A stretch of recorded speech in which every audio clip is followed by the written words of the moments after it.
23장. 바울이 공회를 주목하여 이르되, 여러분 형제들아, 오늘까지 나는 범사의 양심을 따라 하나님을 섬겼노라 하거늘, 대제사장 아나니아가 바울 곁에 서 있는 사람들에게 그 입을 치라 명하니, 바울이 이르되, 회치산 담이여, 하나님이 너를 치시리로다. 내가 나를 율법대로 심판한다고 앉아서 율법을 어기고 나를 치라 하느냐 하니, 곁에 선 사람들이 말하되 하나님의 대제사장을 내가 욕하느냐. 바울이 이르되, 형제들아, 나는 그가 대제사장인 줄 알지 못하였노라. 기록하였으되 너의 백성의 관리를 비방하지 말라 하였느니라 하더라. 바울이 그중 일부는 사두개인이요 다른 일부는 바리새인인 줄 알고 공회에서 외쳐 이르되, 여러분 형제들아, 나는 바리새인이요 또 바리새인의 아들이라. 죽은 자의 소망 곧 부활로 말미암아 내가 신문을 받노라. 그 말을 한즉 바리새인과 사두개인 사이에 다툼이 생겨 무리가 나누어지니, 이는 사두개인은 부활도 없고 천사도 없고 영도 없다 하고 바리새인은 다 있다 함이라. 크게 떠들새 바리새인 편에서 몇 서기관이 일어나 다투어 이르되, 우리가 이 사람을 보니 악한 것이 없도다. 혹 영이나 혹 천사가 그에게 말하였으면 어찌하겠느냐 하여 큰 분쟁이 생기니, 천부장은 바울이 그들에게 찢겨질까 하여 군인을 명하여 내려가 무리 가운데서 빼앗아 가지고 영내로 들어가라 하니라.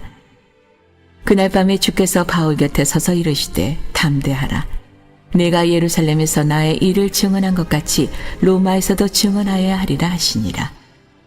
나르셈의 유대인들이 당을 지어 맹세하되, 바울을 죽이기 전에는 먹지도 아니하고 마시지도 아니하겠다 하고, 이같이 동맹한 자가 40여 명이더라. 대제사장들과 장로들에게 가서 말하되, 우리가 바울을 죽이기 전에는 아무것도 먹지 않기로 굳게 맹세하였으니, 이제 너희는 그의 사실을 더 자세히 물어보려는 척하면서 공회와 함께 천부장에게 청하여 바울을 너희에게로 데리고 내려오게 하라. 우리는 그가 가까이 오기 전에 죽이기로 준비하였노라 하더니, 바울의 생질이 그들이 매복하여 있다 함을 듣고 와서 영내에 들어가 바울에게 알린지라. 바울이 한 백부장을 청하여 이르되, 이 청년을 천부장에게로 인도하라. 그에게 무슨 할 말이 있다 하니, 천부장에게로 데리고 가서 이르되, 죄수 바울이 나를 불러 이 청년이 당신께 할 말이 있다 하여 데리고 가기를 청하더이다 하매, 천부장이 그의 손을 잡고 물러가서 조용히 묻되, 내게 할 말이 무엇이냐. 대답하되, 유대인들이 공모하기를 그들이 바울에 대하여 더 자세한 것을 묻기 위함이라 하고, 내일 그를 데리고 공회로 내려오기를 당신께 청하자 하였으니, 당신은 그들의 청함을 따르지 마옵소서. 그들 중에서 바울을 죽이기 전에는 먹지도 않고 마시지도 않기로 맹세한 자 40여 명이 그를 죽이려고 숨어서 지금 다 준비하고 당신의 허락만 기다리나이다 하니, 이에 천부장이 청년을 보내며 경계하되, 이 일을 내게 알렸다고 아무에게도 이르지 말라 하고, 백부장 둘을 불러 이르되, 밤 제3시에 가이사랴까지 갈 보병 200명과 기병 70명과 창병 200명을 준비하라 하고, 또 바울을 태워 총독 벨릭스에게로 무사히 보내기 위하여 짐승을 준비하라 명하며, 또 이 아래와 같이 편지하니 일러스되, 글라우디오 루시아는 총독 벨릭스 각하께 문안하나이다. 이 사람이 유대인들에게 잡혀 죽게 된 것을 내가 로마 사람인 줄 들어 알고 군대를 거느리고 가서 구원하여다가, 유대인들이 무슨 일로 그를 고발하는지 알고자 하여 그들의 공회로 데리고 내려갔더니, 고발하는 것이 그들의 율법 문제에 관한 것뿐이요 한 가지도 죽이거나 결박할 사유가 없음을 발견하였나이다. 그러나 이 사람을 해하려는 간계가 있다고 누가 내게 알려주기로 곧 당신께로 보내며, 또 고발하는 사람들도 당신 앞에서 그에 대하여 말하라 하였나이다 하였더라. 보병이 명을 받은 대로 밤에 바울을 데리고 안디바드리에 이르러 이튿날 기병으로 바울을 호송하게 하고 영내로 돌아가니라. 그들이 가이사랴에 들어가서 편지를 총독에게 드리고 바울을 그 앞에 세우니, 총독이 읽고 바울더러 어느 영지 사람이냐 물어 길리기아 사람인 줄 알고 이르되, 너를 고발하는 사람들이 오거든 내 말을 들으리라 하고 헤롯 궁에 그를 지키라 명하니라. 오늘도 이른 새벽에 이 무더위에도 불구하고 새벽을 깨우며 주님께 나온 여러분 모두를 주님의 이름으로 축복하고 환영합니다. 여러분 꿈은 이루어집니다. 아멘 하신 분들 그렇게 될 줄로 믿습니다. 어제 하루 종일 너무너무 행복한 한 날을 제가 보냈어요. 제가 너무너무 사랑하는 애 제자 중에 한 제자가 연세대학 전임 교수가 됐어요. 그리고 제가 사역했던 그 자리에서 사역을 하게 됐어요. 얼마나 감사하고 또 감사한지 1년에 몇 차례씩 꼭 스승의 날이 되고 무슨 일이 있으면 변함없이 찾아오고 함께 교제하고 또 저를 롤 모델로 삼고 그렇게 살았던 제자인데 자기도 실감이 나지 않아서 어젯밤에도 또 서로 문자를 주고받았는데 실감이 나지 않아서 잠이 오지 않는다고. 그 20대 그렇게 교수님을 롤 모델로 삼고 꿈을 꾸었는데 이게 현실이 됐네요. 할렐루야. 참 그래서 생각해 보니까 참 놀랍다. 그 20대 만났는데 그때 그런 꿈을 꿨는데 저처럼 살고 싶다 그랬거든요. 그 친구가. 그러더니 그 자리에 가 있는 거예요. 꿈을 이루어진다니까요. 그래서 얼마나 기분이 좋은지요 말이죠. 잠이 오지 않을 정도로. 근데 여러분 제가 기분 좋은데 여러분은 또 기분이 안 좋아 보여. 참 이게 문제라는 게 이게. 아니 내가 기분 좋으면 여러분도 좀 좋아해 주세요. 얼마나 인생을 살면서 참 기쁜 일입니까? 청출오람이라는 게 이런 거구나. 뭐 돈이 많아야 인생을 성공하는 게 아니고요. 이렇게 좋은 제자들, 좋은 사람들을 만나고 또 그들이 성장하는 모습을 보고 또 꿈을 이루고 하는 모습을 보는 거, 이건 돈으로 환산할 수 없는 기쁨이 아닌가. 인생을 살면서 그런 면에서 보면 저는 성공한 사람이면 틀림이 없네. 또 기분이 나빠요? 제가 성공하니 여러분 기분 나쁩니까? 갈릴리 교회 담임 목사님이 성공한 목사님이어야지 실패한 목사님이면 되겠어요? 그래야 여러분도 다 성공한 성도들이잖아요. 성공한 목사님과 함께 신앙생활 하니까 할렐루야. 그렇게 생각해야 되는 거예요. 얼마나 감사한지 너무너무 감사해. 그래서 꿈은 이루어지는구나. 꿈은 이루어져. 이런 믿음 안에서 거룩한 꿈을 꾸세요. 그리고 내 입을 크게 열라 그랬잖아요. 그러면은요, 하나님이 하여간 어떤 방법을 통해서든 딱 또 그 마음의 소원을 이루어 주신다니까요. 놀라워요. 그래서 우리가 우리 내면 안에 그냥 거룩한 꿈을 꾸고, 그렇죠?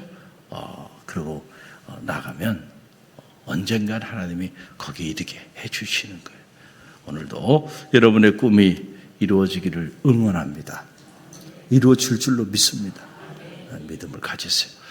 오늘 사도행전 23장 말씀, 놀라운 말씀이 계속 이어지고 있죠. 너무너무 놀라운 그 바울의 그 선교 여행을 우리가 이렇게 함께 동행하고 있는데, 이제 바울이 자기를 붙잡으니까 붙잡은 천부장에게 청해서 소명할 기회를 달라. 소명할 기회를 줬어요. 그랬더니 그 소명할 기회를 일신상의 문제를 해결할 기회로 삼지 않고 또 복음을 전하는 기회로 삼습니다. 그래서 간증을 하잖아요. 그렇죠? 히브리인들에게 히브리 말로 간증을 하는 거예요. 내가 가말리엘의 문화생이었고 그리고 율법으로는 유대인 중에 유대인이고, 그리고 사회적 소셜 포지션으로 말하면 로마의 시민권을 가진 사람이다. 율법에는 여러분들보다 내가 더 열심히 했던 그런 사람이다. 그런데 내가 주님을 다메섹 도상에서 만나보니까 내가 잘못 알았더라. 그래서 내가 그 주님을 위해서 지금 뭐 하고 있는 거예요? 복음을 전하고 있다. 이렇게 간증을 합니다. 담대하게. 그랬더니 그 소리를 들었던 제사장들과 사두개인들 그리고 바리새인들이 이리를 갑니다. 왜 이를 갈아요? 어떻게라도 죽이고자. 여러분께서 참 여러분 간증 하면은 이를 가는 사람도 있을 수 있어요. 왜 그럴까요? 세상이 악해서 그래요. 그렇죠? 이렇게 간증하면 정말 주님은 살아계시구나. 그래서 수많은 사람들이 구름대처럼 함께 할 것 같은데 아니에요. 어떤 이 시기하고 질투하고 분내고 그 못된 마음들 때문에 여러분 누가 막 좀 잘 되면 그거 정말로 기뻐해 줄 수 있어야 돼. 그런데 과연 몇 사람이나 정말로 기뻐해 줄까요? 그 부모 그리고 그를 정말 사랑하는 몇몇 사람들 나머지는 다 어떻게 할까요? 그러면서 시기하고 질투하고 괜히 흠집 잡으려고 그러고 그러고 살아간단 말이에요. 세상이라는 게 남이 좀 잘 되고 남의 자식이 잘 되고 그러면 박수 쳐주고 너무너무 기쁘다고 내가 한턱 쏘겠다고 말이야. 그래야 되는데 그러지 못하는 걸 봐요. 여러분 기쁜 일이 있을 때 기뻐해 주는 게 진짜 사랑이야. 제가 보니까 그래요. 우리는 생각하기에 기쁜 일이 있으면 다 아무나 기뻐해 주고 그럴 것 같아요. 근데 그렇지 않더라고요. 슬픈 일에는 대부분이 함께 해요. 어느 가정의 자녀가 무슨 큰 병에 걸렸다든가 그러면 다 가슴 아파하고 함께 하는데 그 집 자식이 너무너무 잘 됐대. 그 소리 듣는 순간 하고 입을 딱 닫아봐요. 전달이 안 됩니다. 전달이 안 돼. 일주일 한 달이 가도 아무도 얘기를 안 합니다.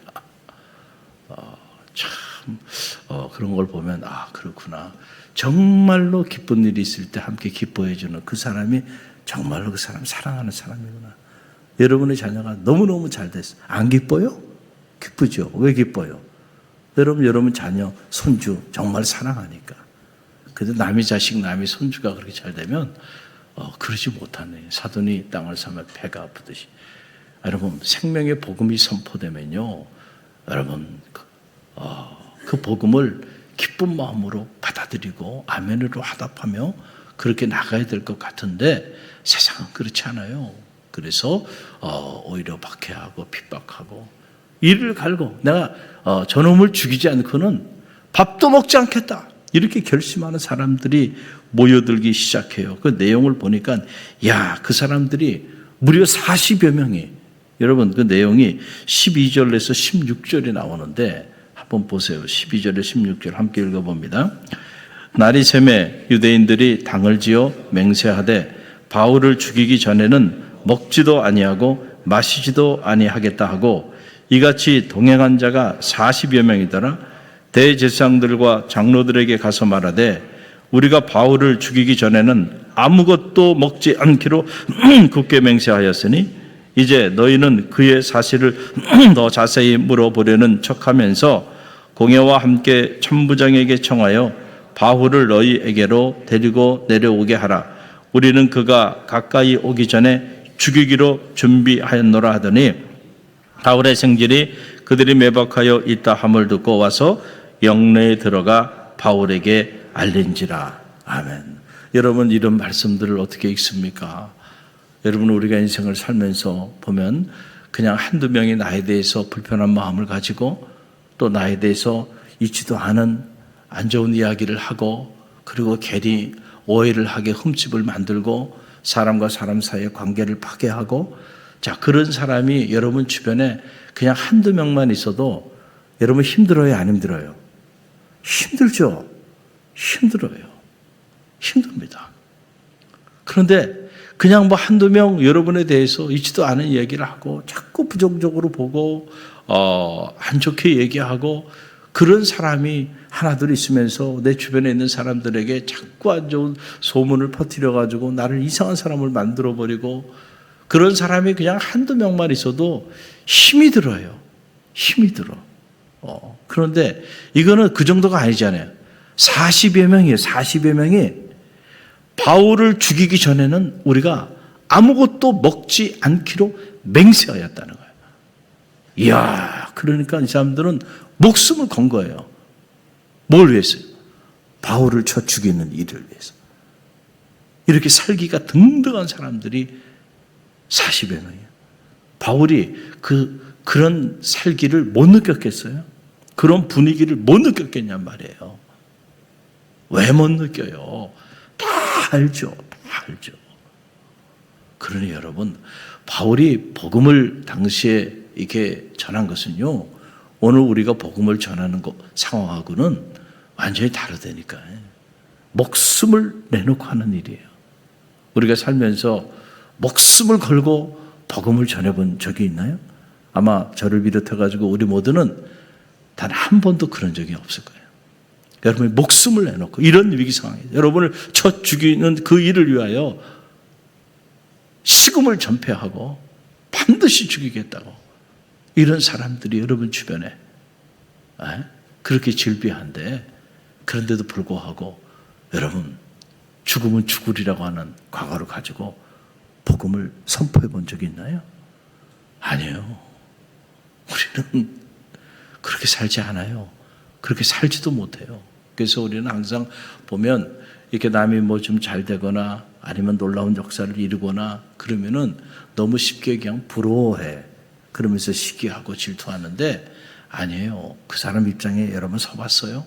그 사람이 그 자리에 이르기까지 어떤 수고와 어떤 고난의 길을 걸어왔는지 아세요? 그런 것들은 우리가 다 가로쳐버리고 표면에 이렇게 드러난 모습만 보고 부러워하고 시기하고 질투하고 그래요. 그런 사람은 큰 인물이 되지 못해. 언제나 남이 잘 되면요, 여러분 축하해 주고요. 그리고 그 모습을 보면서 나도 저렇게 되었으면 좋겠다. 할렐루야. 나도 할 수 있다. I'm okay, you are okay. 가르쳐 드렸죠? 그렇게 살아야지. 나는 오케이인데 남은 다 오케이가 아니야. 나는 긍정하면서 다른 사람은 다 부정하고 불평하고 원망하고 이런 사람은 쓰임받지 못해요. 절대 쓰임받지 못합니다. 꼭 기억하세요. 요셉의 케이스. 또 나는 오케이가 아닌데 항상 다른 사람은 오케이야.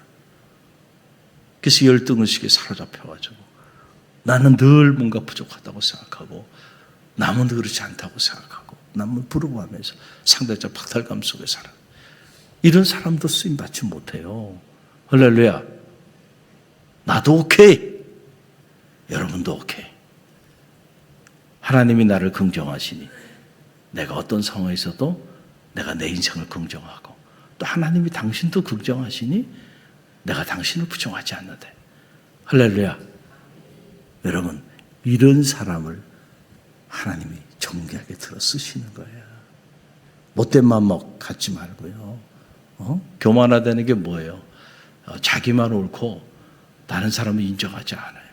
이거 얼마나 교만해요. 제가 사역을 하면서 또 우리 감리교신학대학에서 학생들을 가르치고 또 서울연에서 이렇게 목사 고시를 보고 진급하고 있는 젊은 목회자들 이렇게 바라보고 또 1년에 몇 차례씩 교육도 하고 이러면서 이렇게 보면 전반적으로 교만해.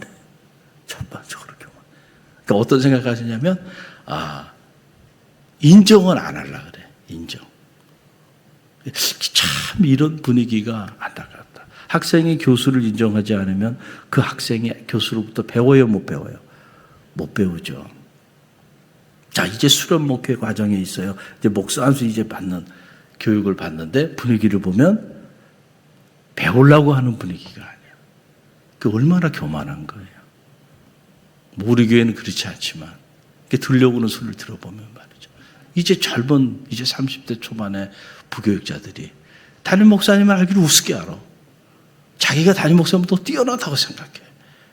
그런 친구들은요 절대로 성장하지 못합니다. 할렐루야. 그분은 다 그 시대를 다 겪은 분들이야. 할렐루야.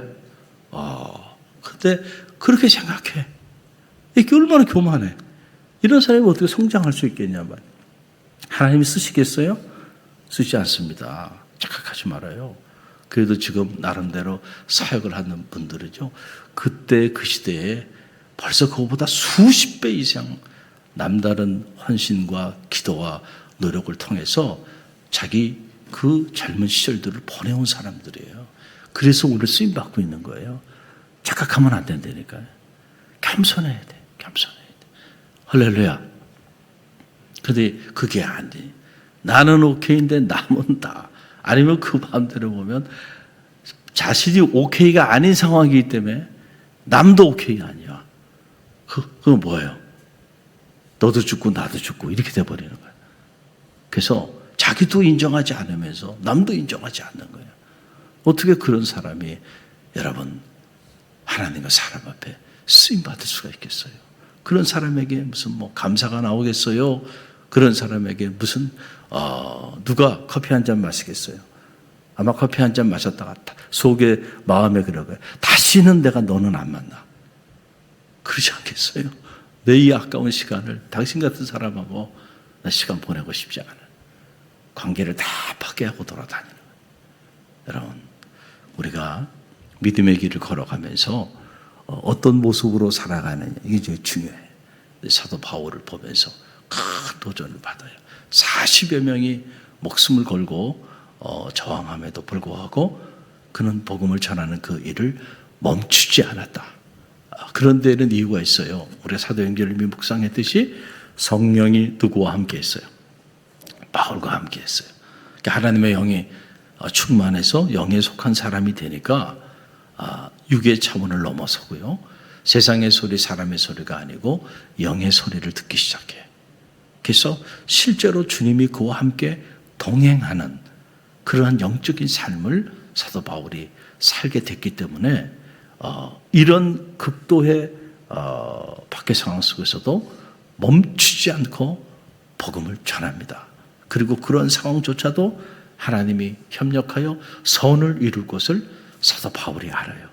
이런 위기, 이런 고난, 이렇게 체포돼서 로마로 끌려가게 되고 그래서 그 로마로 가서 복음을 전하는 그런 기회가 될 거라고 하는 것을 사도 바울이 압니다. 그래서 붙잡히는 이 일도 기쁜 일이야. 할렐루야. 이 일을 통하여 어찌하랴 내가 로마의 심장부에 복음을 전하는 기회가 될지. 이야, 참 놀라워요. 그리고 주의 음성을 그가 듣는데 11절 말씀 보세요. 11절 말씀 보게 되면 11절 함께 읽어봅니다. 그날 밤에 주께서 바울 곁에 서서 이르시되 담대하라. 내가 예루살렘에서 나의 일을 증언한 것 같이 로마에서도 증언하여야 하리라 하시니라. 아멘. 사도 바울이 이런 생각을 갖게 된 데에는 그가 기도하는 중에 이런 주의 소리를 들었어요. 네가 이제 예루살렘에서 나의 일을 증언한 것 같이 어디에서도 증언하게 되리라. 로마에서도 증언하게 되리라. 예루살렘에서 어디까지 가요? 이태리 로마까지. 누구를 통하여? 사도 바울을 통하여. 당시 로마가 전 이스라엘 지역을 식민 통치했던, 예수님 태어나기 50여 년 전부터 이스라엘의 로마의 식민 통치를 받고 있었고 모든 길은 로마로 통하던 그런 시절이에요. 그 로마의 그 심장부에 복음을 전하는 이 일을 위하여 내가 고난도 받게 될 거다는 거예요. 그 담대히 하란 말이에요. 두려워하지 말라. 내가 너와 함께 할 거다. 그러니까 바울이 여러분 겁도 없이 말이죠. 두려움이 없이 나가는 거예요. 여러분 기도하다가 주님께서 마음에 울림을 주셔. 그러면 우리 안에 어떤 현상이 나타나냐면 우리가 어떤 일에 대하여 이렇게 고민하고 있을 때 그 일 때문에 근심이 되고 걱정이 되고 염려가 되고 때로는 불안하기도 할 때 기도하다가 마음에 울림을 주시면요. 아침 안개처럼 그런 것들이 싹 거칩니다. 그리고 사람들이 무슨 말을 하든 누가 뭐를 하든 두렵지가 않아. 그리고 내 마음이 흔들리지가 않아. 그 일은 하면 됩니다. 할렐루야. 그게 기도의 응답이라는 게 그거예요. 그런데 아침에 이렇게 생각이 되다가 저녁엔 또 생각이 아니야. 또 이렇게 생각이 되다가 이 사람하고 얘기해 보면 그런 것 같아. 저 사람하고 얘기하면 또 저런 것 같아. 그러면 왔다 갔다 해요. 그러면 결단하면 안 돼. 그거는 아직 주님께서 여러분에게 그 일을 하도록 응답하여 주신 게 아니야. 그러면 조급해하지 말고요. 더 기도해. 할렐루야. 주님은 살아계세요, 오늘도.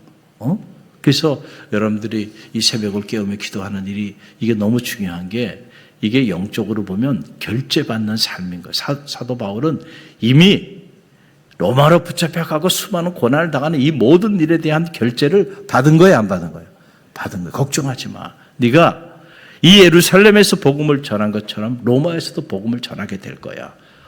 그러니까 무슨 일을 만나든 두려워하지 말고 담대해. 영적인 결제를 받은 거예요. 주의 음성을 들은 거예요, 기도하는 중에.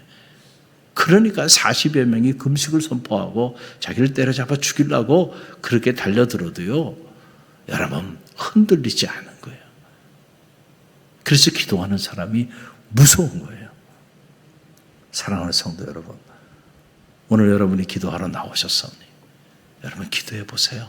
여러분의 어떤 인생의 문제든지 반드시 기도하는 자들에게 응답하여 주세요. 응답은 어떻게 오냐? 마음의 확신으로 옵니다. 담대한 마음을 갖게 하세요. 무슨 일이든지 그런 마음을 주시면 하나님이 원하시는 길이라고 생각하시고 나가보세요. 하나님의 놀라운 역사가 나타날 거예요.